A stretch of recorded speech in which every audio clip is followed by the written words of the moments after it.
உலகத்தில் சாஸ்வதமான நித்தியமான நமக்கு நிச்சயமான ஒரே உறவு தாய் தான். கண்ணுக்கு தெரியக்கூடிய கடவுளுங்கிறவள் தாய் தான். அந்த தாய் தான் நான் தகப்பனையும் அடையாளம் காட்டுறான். குழந்தை அம்மா தானே சொல்கிறான், முதல்ல அப்பா சொல்லுன்னு அவள் தான் சொல்கிறான். குழந்தை நம்மளா சொல்கிறது அம்மான்னு தான் சொல்லும் தானாக. அது போல தெய்வமே நேரில் வந்தாலும் தெய்வத்தை நம்ம தெரிந்து கொள்வதற்கு குரு வேணும். குரு இல்லாமல் இறைவனை நம்மளால் உணர்ந்து கொள்ள முடியாது.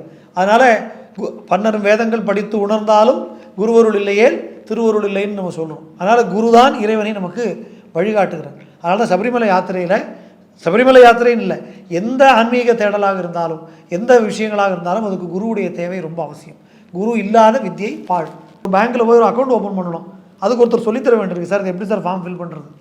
ஒரு புதுசாக ஒரு ஆப் மொபைலில் போடுறோம், கேட்க வேண்டியிருக்கு. அப்போது ஒன்றுமில்லாத பிரயோஜனம் இல்லாத இந்த விஷயங்களுக்கு எல்லாமே நமக்கு ஒருத்தருடைய உதவி தேவையாக இருக்கும்போது அண்ட சராசரத்துக்கு மதிபதியாக இருக்கிற இறைவனை புரிந்து கொள்ள நானே பண்ணிப்பேன், எனக்கு கடவுளுக்கு நடுவில் யாரும் வேண்டான்னு நம்ம சொல்கிறது முட்டாள்தனம், நம்ம புரிதலின்மை.